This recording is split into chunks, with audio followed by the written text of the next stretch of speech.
Salut à tous, aujourd'hui on se plonge dans une édition spéciale de Flash Science sur le thème Mission et monstres. Alors qu'est-ce qu'on a au menu? L'incroyable aventure spatiale de Sophie Adno, la découverte d'un prédateur préhistorique absolument gigantesque, le problème assez surprenant des caddies abandonnés, et puis la nouvelle course à la Lune qui est bel et bien lancée. Bon allez, on attaque, on décortique tout ça ensemble. Et on commence très fort avec notre première mission. Direction l'espace avec Sophie Adno. Elle est sur le point de décoller de Cap Canaveral à bord d'une fusée SpaceX pour rejoindre la Station spatiale internationale. Et c'est un événement parce qu'elle va devenir la deuxième femme française de l'histoire à partir pour une mission aussi longue. On parle de 8 mois complets en apesanteur. Alors la vie de château, enfin la vie de station spatiale, ça ressemble à quoi au quotidien?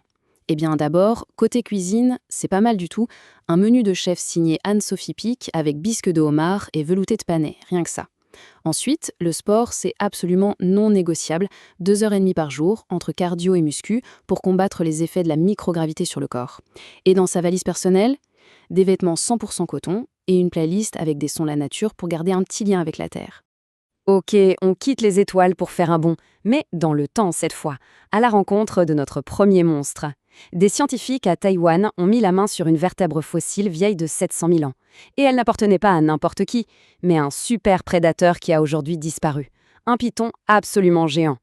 Et quand on dit géant, on pèse nos mots. Oubliez tout ce que vous connaissez sur les serpents d'aujourd'hui. Là, on parle d'un colosse de 4 mètres de long pour un poids estimé à 35 kilos.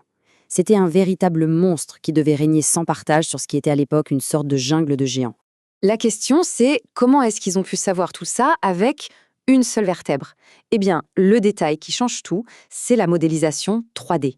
Grâce à ça, ils ont pu reconstituer son poids et même deviner son régime alimentaire. Ce super prédateur chassait probablement des crocodiles, de grands oiseaux et même des rongeurs géants.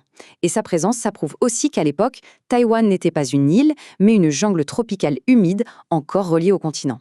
On revient à notre époque pour un monstre d'un tout autre genre, un monstre bien plus moderne et qui pose un vrai problème écologique. Les caddies de supermarchés abandonnés.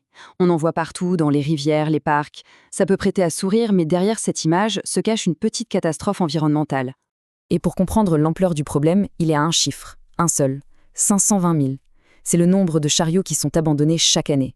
C'est juste colossal. Et ça a forcément des conséquences très directes sur la planète. Et l'impact carbone alors ? Pour aller récupérer tous ces caddies, on utilise des camionnettes diesel. Résultat des courses, 343 tonnes de CO2 émises chaque année. Pour vous donner une petite idée, c'est l'équivalent de la pollution de 80 voitures qui rouleraient pendant un an. Heureusement, il y a une solution. Et franchement, elle est toute simple et super efficace. La voilà, réparer un vieux chariot, ça consomme 99% de pollution en moins que d'en fabriquer un tout neuf. Le message est on ne peut plus clair, la réparation, c'est vraiment la clé pour réduire cet impact écologique. On passe maintenant à notre dernière mission, une mission qui se prépare sous nos yeux. La course à l'espace est totalement relancée. Et cette fois, ça ressemble de plus en plus à un duel. La Chine contre la NASA. L'objectif ultime, retourner sur la Lune. Et le nouveau vaisseau chinois, le Menjiao, pourrait bien tout changer. Alors si on compare un peu, d'un côté, on a le programme Artemis de la NASA qui, il faut le dire, accumule pas mal de retard. De l'autre, le programme Mengshu des Chinois qui, lui, enchaîne les tests réussis. La Chine a un objectif très clair, un alunissage habité avant 2029, pour les 80 ans de la République populaire. Autant dire que la compétition est plus serrée que jamais. Et justement, il y a une prouesse technologique qui pourrait bien donner l'avantage à la Chine. Ils viennent tout juste de réussir l'atterrissage vertical de leur fusée en mer. C'est une technologie clé parce qu'elle permet de réutiliser les lanceurs. C'est une étape absolument cruciale que jusqu'à maintenant, seul SpaceX maîtrisait. On peut dire que le dragon chinois est en train de rattraper l'aigle américain à toute vitesse. Bon, on a vu pas mal de choses. C'est le moment du récapitulatif. Voici les 4 points essentiels qu'il faut absolument retenir de tout ça. Premier point, Sophie Adno s'envole pour 8 mois dans l'ISS avec un programme bien chargé, 2h30 de sport par jour et un menu de chef étoilé. Deuxièmement, on retient qu'il y a 700 000 ans, un python géant de 4 mètres de long régnait en maître sur la jungle de Taïwan. Troisièmement, le ramassage des caddies abandonnés pollue autant que 80 voitures par an. Et la solution, c'est tout bête, il faut les réparer.